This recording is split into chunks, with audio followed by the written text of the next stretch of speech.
heart of 12th century England, in the quiet village of Woolpit, something happened that would baffle historians, folklorists and scientists for centuries to come. It began on an ordinary day as villagers worked their fields under the watchful eye of the church spire. But what they saw next was anything but ordinary. Two children suddenly appeared near the wolf pits, a boy and a girl, their skin green as fresh leaves, their clothes made of unknown fabric, and their language completely unintelligible. They looked human, but something about them was different. Frightened and confused, the villagers brought the children into the village. They refused to eat any of the food offered to them, pushing away bread and meat with terrified expressions. Days passed, and finally the children accepted one thing: raw green beans, still in their stalks, as if they had never seen cooked food before. The villagers were stunned.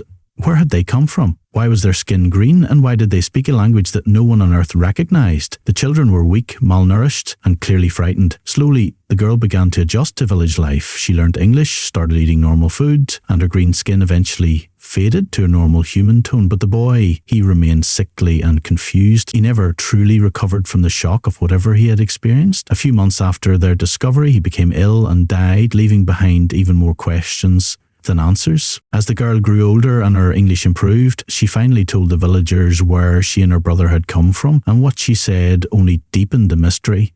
She claimed they came from a place called St. Martin's Land, a world that existed in permanent twilight. Everyone there was green, she said, and everything around them was dim, soft and shadowy. She said they were tending their father's herd one day when they followed a strange sound into a cave, and when they emerged, they were in Woolpit, but they didn't know how they got there or why they couldn't go back. Some believed the cave was a portal, a gateway between worlds. Others thought it might have been symbolic, a memory of being buried underground, like an allegory for rebirth. But no one could explain the green skin, the unknown language, or the bizarre story of a twilight world. Over the centuries, historians have debated whether the tale is folklore or fact. Two chroniclers, Ralph of Coggeshall and William of Newburgh, recorded the story separately, suggesting it was taken seriously at the time. Some modern scientists have proposed wild theories, from chlorosis, a form of anemia that can cause greenish skin, to the idea that the children were Flemish orphans fleeing war, malnourished and traumatized. But these theories can't explain the language no one recognized or why they claimed to come from a land with no sun. Then there are those who believe the children were not from this earth at all. Could they have been from a parallel world, a civilization beneath the surface of our own? Or were they something else entirely? A warning, a glimpse, or a mistake that slipped through the cracks of reality? Some believe they were fairies or elemental beings caught in the human world by accident. Others think they were aliens, temporarily stranded. But one thing is certain, they were never seen again. The girl reportedly grew up, was baptized, and even married a man in nearby King's Lynn, but the mystery followed her all her life, and to this day no one can say for certain what really happened in Woolpit. The Green Children remain one of England's oldest and most haunting unsolved mysteries. Were they real, or a folk tale shaped by time? If it was all a story, why did two separate historians record it with such strange consistency? And if it was real, then what kind of world did they come from? And how many others like them might still be hiding just beyond what we can see? Sometimes the greatest mysteries are not in space or the deep sea, but in our own history, buried in the fields, recorded in dusty manuscripts, and nearly forgotten in time. So next time you walk through the woods or stumble upon an old village, ask yourself, what would you do if two green children appeared before you asking for help and speaking a language no one on earth could understand? But what if the story didn't end with the girl growing up and disappearing into the fabric of medieval English life? What if there were more like her, others who slipped through the cracks between worlds and never spoke up? The tale of the Green Children isn't just a singular oddity. It has echoes. Stories from other parts of the world have described strange children with unknown languages, unusual appearances, and fading memories of otherworldly lands. Could it be that the Woolpit incident was simply the first one documented, not the only one? Some folklorists have compared the Green Children to changeling legends, mysterious beings swapped for human babies, often described with strange features or odd behaviour. Others point to fairy tales, where time passes differently, colours change, and reality bends in subtle, eerie ways.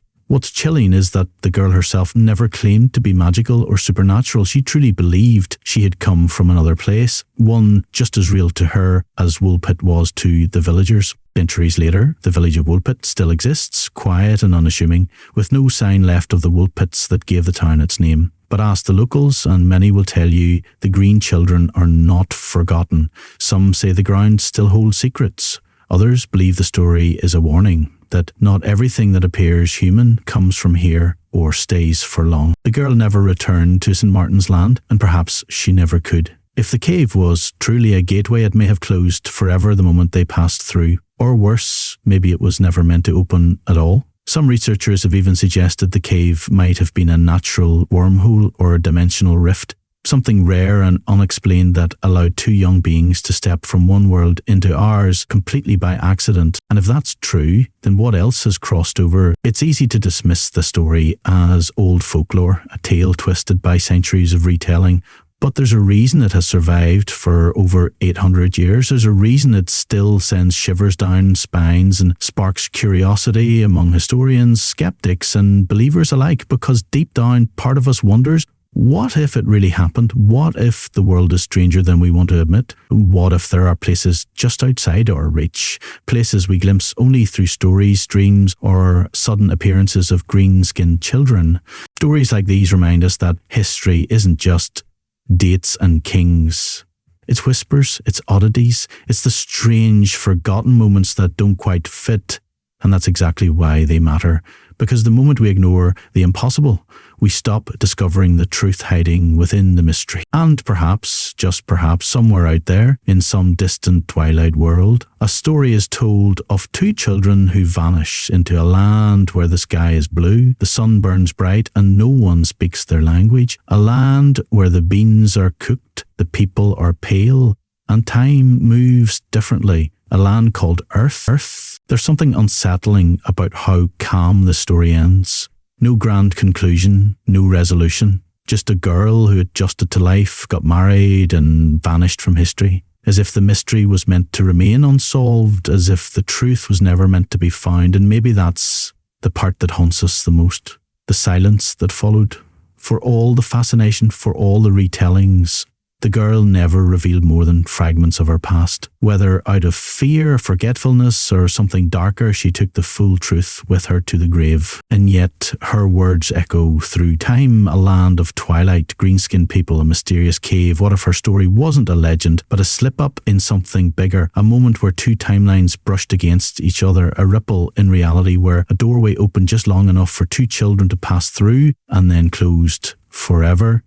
Could Earth itself have thin places, fragile spots in space and time where one world bleeds into another? If so, what does that say about our own place in the universe? Are we the centre of reality or just one realm among many? It's worth noting that the area around Woolpit has long been associated with strange folklore, not just the green children, but sightings of mysterious lights, eerie sounds in the woods, and odd weather patterns. Some even believe there's an ancient energy hidden in the land, a spiritual or electromagnetic force that's gone unnoticed for centuries.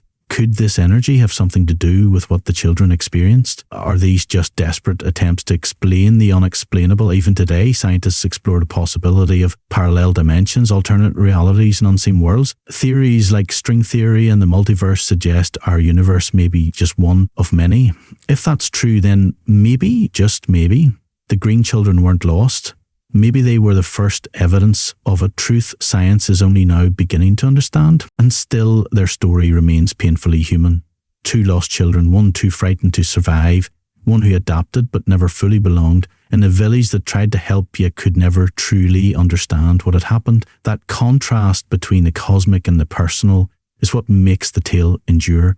Because at its heart, this isn't just a story about aliens, dimensions, or magic. It's about what happens when the impossible walks among the ordinary and no one knows how to respond. As centuries pass and technology advances, the mystery hasn't faded, it has grown. Now people across the world read about Woolpit, visit the village and stare at the fields where the children once appeared, asking the same question that's been asked for 800 years. Who were they?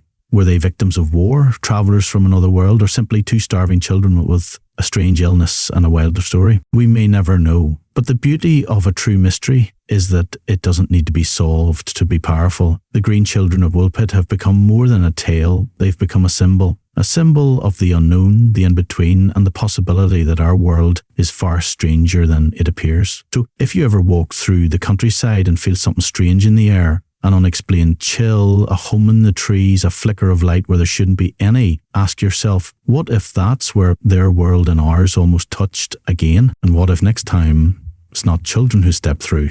To this day, no one truly knows who they were, where they came from, or what they left behind. But their story reminds us that the line between myth and reality is often thinner than we think, because sometimes the strangest part of history is that it might be true.